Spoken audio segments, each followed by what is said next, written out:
ഇന്ന് നമുക്ക് ഗസ്റ്റായി വന്നിരിക്കുന്നത് യേശുക്രിസ്തുവിന്റെ കൂടെ നടന്ന ശിഷ്യന്മാരാണ്.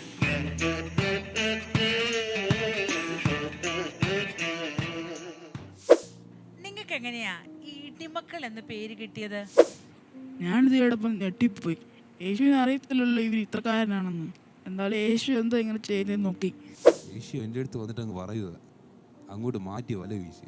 സ്നാപയോനാൻ എപ്പോഴും പറയുമായിരുന്നു, ഞാനല്ല മശീഹ എന്ന്.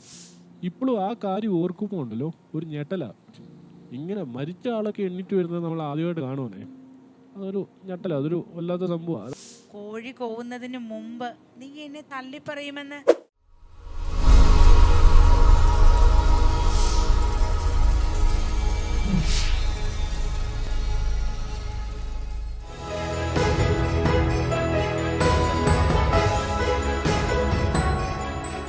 നമസ്കാരം, ടാമി യൂട്യൂബ് ചാനലിലേക്ക് ഏവർക്കും സ്വാഗതം. പുതുവർഷം ആഘോഷിക്കാൻ കാത്തിരിക്കുന്ന ഈ അവസരത്തിൽ ഇന്ന് നമുക്ക് ഗസ്റ്റായി വന്നിരിക്കുന്നത് 2000 വർഷങ്ങൾക്ക് മുമ്പ് മാനവജാതിയുടെ രക്ഷകനായി ഭൂമിയിൽ അവതരിച്ച ദൈവപുത്രനായ യേശുക്രിസ്തുവിൻ്റെ കൂടെ നടന്ന ശിഷ്യന്മാരാണ്. ഈ സമയം നമുക്കവരെ വേദിയിലേക്ക് ക്ഷണിക്കാം. എല്ലാവർക്കും കൈയടിച്ചവരെ സ്വീകരിക്കാം.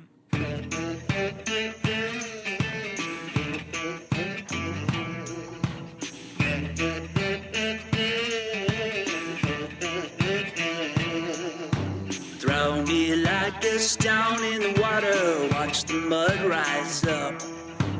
Dress me like a lamb for the slaughter, pour me in your cup. Should've known we'd bring trouble, and trouble gonna find you here. Trouble.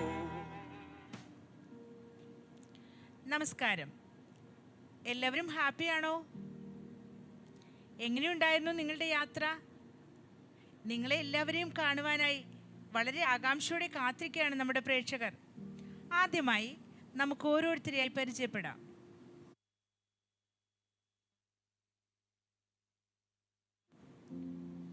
ഞാൻ ശീമോൻ, ഒരു മുക്കുവനായിരുന്നു. യേശു എന്നെ പത്രോസ് എന്ന് വിളിച്ചു. ഇപ്പോൾ ഞാൻ പത്രോസ് എന്നറിയപ്പെടുന്നു. ഞാൻ അന്ത്രയോസ്, ഈ പത്രോസിന്റെ സഹോദരൻ. ഞാൻ യേശുവിൻ്റെ ഏറ്റവും പ്രിയപ്പെട്ട ശിഷ്യൻ. ഞാൻ യാക്കോബ്, ഈ പ്രിയപ്പെട്ട ശിഷ്യന്റെ സഹോദരനാ. ഞാൻ മത്തായി, ഒരു കളക്ടറാണേ. അപ്പോൾ IAS ആണോ? അയ്യോ അല്ല, ടാക്സ് കളക്ടർ. അതൊരു കളക്ടറാണല്ലോ. ഞാൻ തോമസ്. നിങ്ങൾക്ക് പക്ഷേ തോമസ് ലീ എന്ന് പറഞ്ഞാലേ അറിയത്തുള്ളൂ. നിങ്ങൾ എന്നെ അങ്ങനെ വിളിച്ചോ, നോ പ്രോബ്ലം. Okay, thanks. നിങ്ങളെല്ലാവരും പരിചയപ്പെടുത്തിയല്ലോ. നിങ്ങൾ 6 പേരേ ഉള്ളൂ. ബാക്കിയുള്ളവർ എവിടെ? ആ യൂദയുടെ കാര്യം അന്നേ തീർന്നല്ലോ. പിന്നെ ബാക്കിയുള്ള ശുശ്രൂഷയ്ക്കായി പല സ്ഥലത്ത് പോയിരിക്കുകയാണ്. അപ്പോൾ നിങ്ങളെല്ലാവരും എങ്ങനെയാണ് യേശുവിനെ പരിചയപ്പെട്ടത്? അതറിയാൻ ഞങ്ങളുടെ പ്രേക്ഷകർക്ക് ആകാംക്ഷയുണ്ട്. ആദ്യമായി പത്രോസിയേട്ടൻ പറയൂ. ഈ അന്ത്രയോസാണ് ആദ്യമായിട്ട് എന്നോട് യേശുവിനെ കുറിച്ച് പറയുന്നത്. ഞാൻ അന്നേരം അത് വലിയ കാര്യമൊന്നും ആക്കിയില്ല. അങ്ങനെ ഇരിക്കും ഒരു ദിവസം രാത്രി മുഴുവൻ പണിയെടുത്ത് നടുപൊടിഞ്ഞ് ആകെ ശോകമടിച്ചിരിക്കുമായിരുന്നു. വല നന്നിക്കൊണ്ടിരിക്കുമായിരുന്നു. അപ്പോൾ യേശു വന്നു. യേശു വന്നിട്ട് ചോദിച്ചു, ഞാൻ ഈ വള്ളത്തിൽ കയറി ഒന്ന് പ്രസംഗിച്ചോട്ടെ എന്ന്. നമുക്കൊന്നും വലിയ നഷ്ടമൊന്നുമില്ലല്ലോ, അതുകൊണ്ട് ഞാൻ ആയിക്കോട്ടെ എന്നങ്ങ് പറഞ്ഞു. യേശു വള്ളത്തിൽ കയറി പ്രസംഗിക്കാൻ അങ്ങ് തുടങ്ങി. സത്യം പറയല്ലോ, ഞാനൊന്നും ശ്രദ്ധിച്ചില്ല. ആകെ ക്ഷീണമായിരുന്നു, അതുകൊണ്ട് ഞാനൊന്നും കേട്ടില്ല. കുറച്ച് കഴിഞ്ഞ് പ്രസംഗമെല്ലാം കഴിഞ്ഞപ്പോൾ യേശു എൻ്റെ അടുത്ത് വന്നിട്ട് അങ്ങ് പറയുക, അങ്ങോട്ട് മാറ്റി വല വീശി. നമുക്കറിയാത്ത കടലൊന്നുമല്ലല്ലോ. പിന്നെ എല്ലാവരും മുമ്പിച്ച് അങ്ങ് പറഞ്ഞതല്ലേ, അതുകൊണ്ട് ഞാനങ്ങ് ചെയ്തു. എൻ്റെ പൊന്നോ, അത്ഭുതമെന്ന് പറഞ്ഞ് മീനെല്ലാം കൂടെ അങ്ങ് കയറി. പിന്നെ വള്ളം അങ്ങ് മുങ്ങാൻ തുടങ്ങി. അങ്ങനെ കണ്ണ് തള്ളി നിൽക്കുമ്പോൾ പുറകിൽ നിന്ന് യേശുവിൻ്റെ ഒരു വിളി, ശീമോനെ നീ എൻ്റെ കൂടെ ഇങ്ങ് പോര്. പിന്നെ ഒന്നും നോക്കിയില്ല, അങ്ങ് പോയി. ചാടി അങ്ങ് ഇറങ്ങി. യേശു കയറിയ പടമൊന്നും ഇതിലായിട്ട് ശൂന്യമായിട്ടില്ല കേട്ടോ. നിങ്ങൾക്ക് വേണേ ഒന്ന് ട്രൈ ചെയ്ത് നോക്കാം കേട്ടോ. ഓക്കെ പത്രോസിയേട്ടാ, നല്ല അനുഭവങ്ങൾക്ക് നന്ദി. ഇത് ഒരുപാട് പേർക്ക് പ്രചോദനമാകട്ടെ. അപ്പോൾ നമുക്ക് അടുത്ത ആളിലേക്ക് പോകാം. ഞാനിങ്ങനെ മശിഹയെ കാത്തിരിക്കുമായിരുന്നു. അപ്പോഴാ സ്നാപയോനാനെ കാണുന്നത്. പിന്നെ കുറച്ച് നാള് അദ്ദേഹത്തോടൊപ്പം ആയിരുന്നു. സ്നാപയോനാൻ എപ്പോഴും പറയുമായിരുന്നു, ഞാനല്ല മശീഹ, ഞാനല്ല മശീഹ എന്ന്. അപ്പം ഞങ്ങൾ ചോദിക്കും, പിന്നാരാ മശീഹ? അപ്പോൾ യോഹന്നാൻ പറയും, ഒരു ദിവസം അദ്ദേഹം ഇങ്ങ് വരുമെന്ന്. അങ്ങനെ കാത്തിരുന്ന് ഒരു ദിവസം യോഹന്നാൻ പറയുക, ദേ മശീഹ എൻ്റെ പിന്നാലെ വരുന്ന ഇവനാണ് ദൈവകുഞ്ഞാടെന്ന്. പിന്നെ ഒന്നും നോക്കിയില്ല, യേശുവിൻ്റെ കൂടെ അങ്ങ് പോന്നു. ഞങ്ങൾ ഇത്രയും കാത്തിരുന്നതല്ലേ. താങ്ക്സ് മിസ്റ്റർ അന്ത്രയോസ്. അടുത്തത് നമുക്ക് നമ്മുടെ യേശുവിൻ്റെ ഏറ്റവും പ്രിയപ്പെട്ട ശിഷ്യൻ്റെ അടുക്കിലേക്ക് പോകാം. ഞങ്ങൾ അപ്പൻ്റെ കൂടെ വരം നന്നാക്കുമായിരുന്നു. അന്നേരം യേശു ആ വഴി പോകുന്നത് ഞങ്ങൾ കണ്ടു. എനിക്ക് എന്താണെന്ന് അറിയത്തില്ല, കണ്ടപ്പോഴേ അങ്ങ് ഇഷ്ടം അങ്ങ് തോന്നി. ഈ ലവ് ആൻഡ് ഫസ്റ്റ് സൈറ്റ് എന്നൊക്കെ പറയാറില്ലേ. പിന്നെ എനിക്ക് ഏറ്റവും ഇഷ്ടം തോന്നിയത് എപ്പോഴെന്ന് വെച്ചാൽ യേശു എന്നെ കെട്ടിപ്പിടിച്ചു. ആ മാർവോട് ചേർന്ന് കിടക്കാൻ എന്നാ സുഖമാണെന്നറിയൂ, ഒരു പ്രത്യേക സുഖമാണ്. ഞങ്ങൾ രണ്ടുപേരും ഒന്നിച്ചാണ് ഇറങ്ങിയത്. അമ്മ എപ്പോഴും പറയുമായിരുന്നു ഒരു മഷിക വരുമെന്ന്. നമ്മളെയൊക്കെ രക്ഷിക്കാൻ ഒരു രാജാവായിട്ട് വരുമെന്നാണ് പറയുന്നത്. യേശുവിനെ കണ്ടപ്പോഴേ അവൻ രാജാവായിട്ട് വരുമെന്നും എന്നെ വലതുവശത്തിരുത്തുമെന്നൊരു മോഹം തോന്നി. അങ്ങനെ യേശുവിനോട് ഇങ്ങി പോന്നതാ. Okay, thanks. ഇനി നമുക്ക് മത്തായിയോട് ചോദിക്കാം. ഞാൻ പറഞ്ഞിരുന്നല്ലോ ഞാനൊരു കളക്ടറായിരുന്നെന്ന്. അതെ, ടാക്സ് കളക്ടർ. അത്യാവശ്യം ആൾക്കാർക്കൊക്കെ ബഹുമാനം പേടിയുണ്ടായിരുന്നേ. ഒരു ദിവസം ഞാൻ ജോലി ചെയ്തുകൊണ്ടിരിക്കുമായിരുന്നേ. യേശു ആ വഴി പോകുന്നു കണ്ടു. എന്നെ കണ്ടതുകൊണ്ടല്ലോ യേശു മത്തായേ എന്നൊരു വിളി. എന്നിട്ട് പറയുക, എൻ്റെ കൂടെ എങ്കിൽ പോരെ. ഞാൻ ശരിക്കും ഞെട്ടിപ്പോയി. പിന്നെ ഒന്നും ആലോചിച്ചില്ല, പിന്നെ ഞാൻ കൂടെ അങ്ങ് ചാടിപ്പോയി. ഓക്കെ, അടുത്തതായി നമുക്ക് നമ്മുടെ തോമാസ് ലീഹായോട് തന്നെ ചോദിക്കാം. പറയൂ, താങ്കളുടെ അനുഭവം എന്തായിരുന്നു? അന്ന് ഗലീലക്കടലിൽ ശീമോന്റെ പടകിൽ യേശു കയറിയല്ലോ.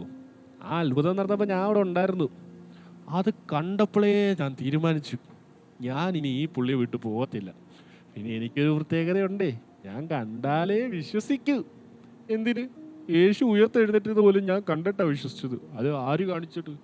യേശു നേരിട്ട് വന്ന് കാണിച്ചിട്ട്. ഞാനല്ലാണ്ട് വിശ്വസിക്കത്തില്ല. പിന്നെ നമ്മുടെ കേരളത്തെ ശുശ്രൂഷയ്ക്കായിട്ട് കർത്താവ് അയച്ചത് ആരെയാ? ഈ എന്നെയാ. ഞാൻ എന്താണോ ഞാൻ അതേപോലെ നമ്മുടെ മലയാളികളെ അങ്ങ് പഠിപ്പിച്ചു. അവരത് അക്ഷരം പ്രതി അനുസരിക്കുന്നുണ്ട് കേട്ടോ. അവരും കണ്ടാലേ വിശ്വസിക്കൂ. ഓക്കെ, ശരിയാണ്. താങ്ക്സ് തോമസ് ലീഹ. എല്ലാവരും അവരുടെ അനുഭവങ്ങൾ പങ്കുവച്ചല്ലോ. ഇനി എല്ലാവരും നിങ്ങളിൽ നിന്ന് ഒരുപോലെ കേൾക്കാൻ ആഗ്രഹിക്കുന്ന ഒരു ചോദ്യം കൂടി ഞാൻ ചോദിക്കുകയാണ്. നിങ്ങളെ സംബന്ധിച്ച് ഇത് പറയാൻ ഭയങ്കര പാടായിരിക്കും. കാരണം യേശുവിൻ്റെ കൂടെ നടന്ന് ഒരുപാട് അത്ഭുതങ്ങൾ കണ്ടും അനുഭവിച്ചും വന്നവരാണല്ലോ നിങ്ങൾ. അത് വെച്ച് ഇന്നും നിങ്ങൾക്ക് മറക്കാനാവാത്തതും നിങ്ങളുടെ മനസ്സിലേക്ക് ഓടിയെത്തുന്നതുമായ ഓരോ അനുഭവങ്ങളൊന്ന് പങ്കുവയ്ക്കാമോ? ആദ്യമായിട്ട് പത്രോസ് ചേട്ടൻ പറയൂ. അന്ന് വള്ളത്തിൽ വെച്ച് സംഭവിച്ചത് വലിയൊരു അത്ഭുതമായിരുന്നു. ഒത്തിരി മീനൊക്കെ വന്നു, ഞാൻ ഞെട്ടിയും പോയി. പക്ഷേ എൻ്റെ മനസ്സിൽ തങ്ങി നിൽക്കുന്ന വേറൊരു അത്ഭുതമാണ്. പണ്ടൊരിക്കലേ യേശു പ്രാർത്ഥിക്കാനാന്ന് പറഞ്ഞിട്ട് അങ്ങ് പോയി. ഞങ്ങളെല്ലാം വെള്ളത്തിൽ കയറ്റി അങ്ങ് വിട്ടു. എൻ്റെ ദൈവമേ, പോകുന്ന വഴിയാണ് ഈ കാറ്റും കോളും ഒക്കെ. ഞങ്ങളുടെ വള്ളമൊക്കെ അങ്ങ് മുങ്ങാറായി. ഞങ്ങൾ തീർന്നോന്ന് അങ്ങ് വിചാരിച്ചു. ആകെ അങ്ങ് പേടിച്ച്. ഞാനാണെങ്കിൽ അവിടെ കിടന്ന് അലറി കൂവി. അപ്പോൾ ആണെങ്കിൽ യോഹന ഉണ്ടല്ലോ, എന്നെ തോണ്ടി വിളിച്ചിട്ട് ഒരാളെ കാണിച്ച്. എൻ്റെ അമ്മോ, ഞാനാണെങ്കിൽ ഭൂതമാണെന്ന് വിചാരിച്ച് പേടിച്ച് അങ്ങ് അലറി. എന്നിട്ട് ഭൂതമാണെന്ന് വിചാരിച്ച് അവിടെ കിടന്ന് ഓടി. അപ്പോഴാണ് യേശു പറയുന്നത്, അല്പവിശ്വാസികളെ എന്നെ നോക്കാൻ. അപ്പോൾ ഞാനാണെങ്കിൽ അങ്ങ് ചമ്മിപ്പോയി. പിന്നെ എന്തോ പറയേണ്ടതെന്ന് അങ്ങ് അറിയാണ്ടായിപ്പോയി. അപ്പോൾ ഞാൻ എന്നെ മേടിച്ചു ചമ്മല് മാറ്റാൻ വേണ്ടി അങ്ങ് പറഞ്ഞു. എനിക്കറിയാം ഇത് യേശു ആണെന്ന്, പിന്നെ ചമ്മല് മാറ്റണ്ടേ. അപ്പോൾ ഞാൻ കർത്താവിനോട് പറഞ്ഞു, നീ യേശു ആണ്, ഞാൻ അങ്ങോട്ട് അങ്ങ് വരുക. ഞാനെടുത്തങ്ങ് ചാടി. ഞാൻ ചാടിയത് ഞാനങ്ങ് മുങ്ങാൻ തുടങ്ങി. എനിക്കൊന്നും നീന്തൽ അറിയാഞ്ഞിട്ടാണോ? പക്ഷെ ഞാൻ നീന്തിയില്ല. കാരണം എനിക്കറിയാലോ ഇത് യേശു ആണെന്ന്. യേശു അങ്ങ് നേരെ വന്ന് എൻ്റെ കയ്യിൽ അങ്ങ് പിടിച്ചു. ആ അനുഭവം എനിക്ക് മറക്കാനേ പറ്റത്തില്ല. എൻ്റെ അനുഭവം വെച്ച് താങ്കളോട് ഞാൻ ഒരു കാര്യം പറയാം. നമ്മൾ എന്ത് ചെയ്യുമ്പോഴും നമ്മൾ മുങ്ങുന്ന നേരത്തും നമ്മുടെ കൈ പിടിക്കുന്ന ഒരാളുണ്ട്. യേശു അവിടെ നിൽക്കുന്നതെന്ന് ഉറപ്പിച്ചാൽ ചാടിയിട്ടുണ്ടെങ്കിൽ നമ്മൾ മുങ്ങാൻ ദൈവം ഇടവരുത്തില്ല.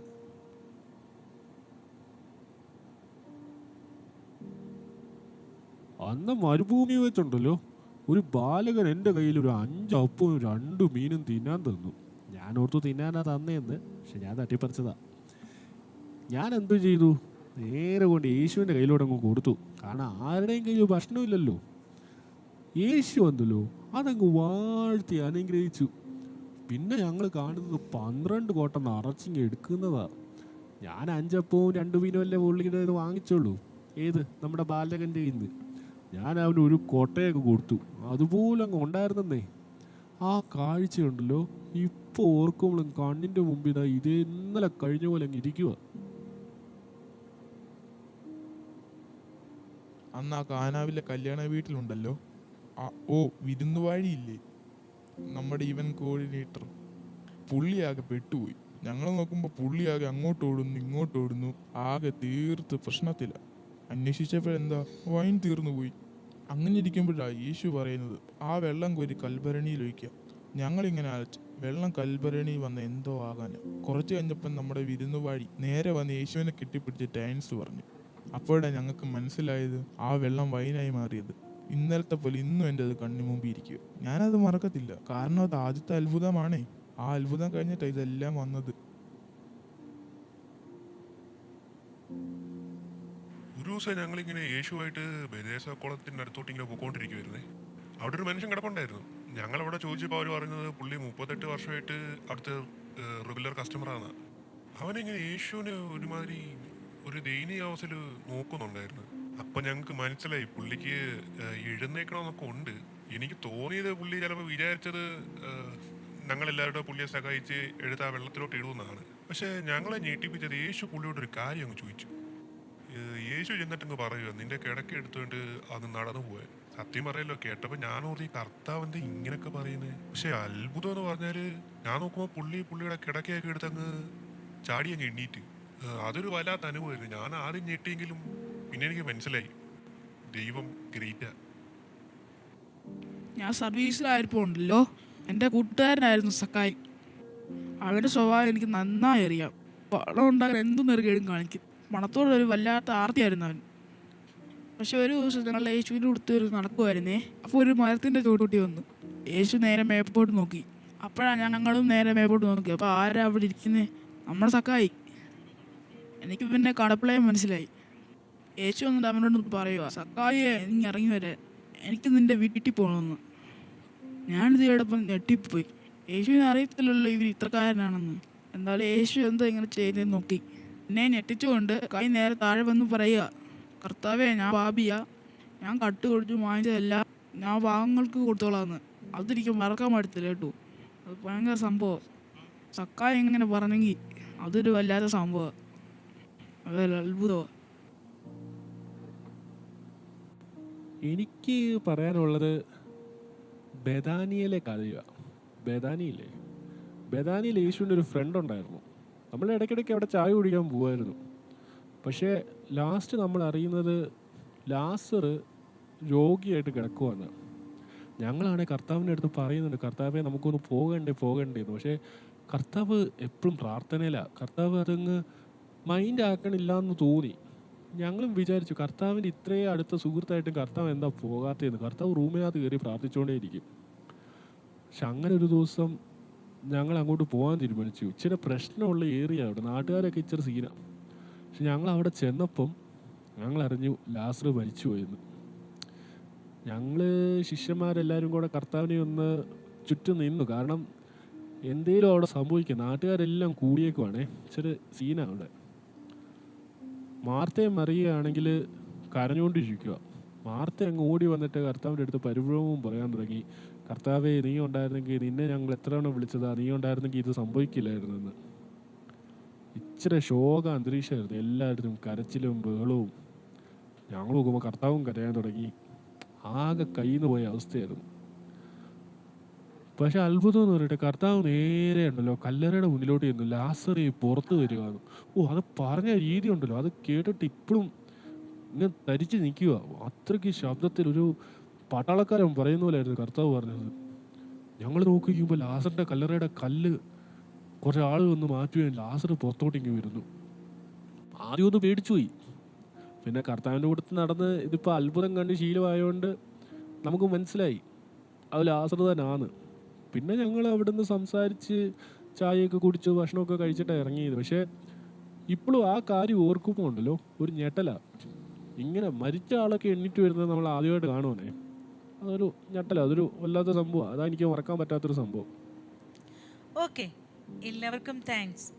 ഈ അനുഭവങ്ങളൊക്കെ എല്ലാവർക്കും ഒരു പ്രചോദനമാകട്ടെ. അടുത്തതായിട്ട് പത്രോസ് ചേട്ടനോട് ഒരു ചോദ്യം ചോദിക്കാൻ ഞങ്ങൾ കാത്തിരിക്കുകയായിരുന്നു. യേശു പണ്ട് പറഞ്ഞതാണല്ലോ, കോഴി കോവുന്നതിന് മുമ്പ് നീ എന്നെ തള്ളിപ്പറയുമെന്ന്. അയ്യോ, കോഴിയെ പറ്റി മാത്രം മിണ്ടല്ല്. ആ വാക്ക് തന്നെ എനിക്ക് ഒരു ഡ്രോമേ. ഇതിന്റെ പേര് എനിക്ക് എത്ര ട്രോള് കിട്ടിയെന്ന് എനിക്ക് തന്നെ അറിയത്തില്ല. ശരിയാണ്, അന്ന് ശരിക്കും എന്താ സംഭവിച്ചത്? എല്ലാവർക്കും അത് അറിയാൻ ആഗ്രഹമുണ്ട്. ഒന്ന് പറയാമോ? സത്യം പറയാലോ, എനിക്ക് അന്നേരം അങ്ങനെ ഒരു ഉദ്ദേശമേ ഇല്ലായിരുന്നു. ആ അവസ്ഥയിലൂടെ നിങ്ങൾ ഒന്ന് പോണം, എന്നാലേ അത് മനസ്സിലാകത്തുള്ളൂ. പറ്റിപ്പോയി, ഇനി പറയേണ്ട കാര്യമില്ലല്ലോ. അന്ന് തൊട്ട് എനിക്ക് കോഴിന്ന് കേൾക്കുന്നതേ എന്തോ പോലെ. ഓക്കെ, ആ അവസ്ഥ പറഞ്ഞറിയിക്കാൻ പറ്റാത്തതാണെന്ന് ഞങ്ങൾക്കറിയാം. നിങ്ങൾക്ക് എങ്ങനെയാ ഈ ഇടിമക്കൾ എന്ന് പേര് കിട്ടിയത്? നിങ്ങൾ അത്ര ഇടിക്കാരാണോ? പൊതുവേ ഞങ്ങൾ രണ്ടുപേരും എടുത്തിയാട്ടക്കാരാണ്. പിന്നെ ഞങ്ങളുടെ ഈ സ്വഭാവം കണ്ട് ഗുരുവിട്ട പേരാണ് ഇടിമക്കളെന്ന്. ഞങ്ങൾ പക്ഷെ അത്ര വലിയ പ്രശ്നക്കാരൊന്നും അല്ല കേട്ടോ. Okay, thanks. എന്തായാലും കൊള്ളാം. നിങ്ങളിൽ നിന്ന് ഇത്രയൊക്കെ കേൾക്കാൻ സാധിച്ചതിൽ വളരെ സന്തോഷമുണ്ട്. യേശുവിൻ്റെ കൂടെ 3.5 വർഷം നടന്നവരാണല്ലോ നിങ്ങൾ. ആ അനുഭവത്തിൽ നിന്ന് ഇന്ന് ഈ കാലഘട്ടത്തിൽ ഞങ്ങളോട് നിങ്ങൾക്ക് എന്തെങ്കിലും പറയാനുണ്ടോ? അങ്ങനെയുണ്ടെങ്കിൽ നിങ്ങൾക്കത് ഈ പ്രേക്ഷകർക്ക് വേണ്ടി ഒന്ന് പറയാമോ? അതിൻ്റെ ഉത്തരം ഞാൻ പറയാം. ഞാനാണല്ലോ കൂട്ടത്തിലെ മുതിർന്ന ആള്.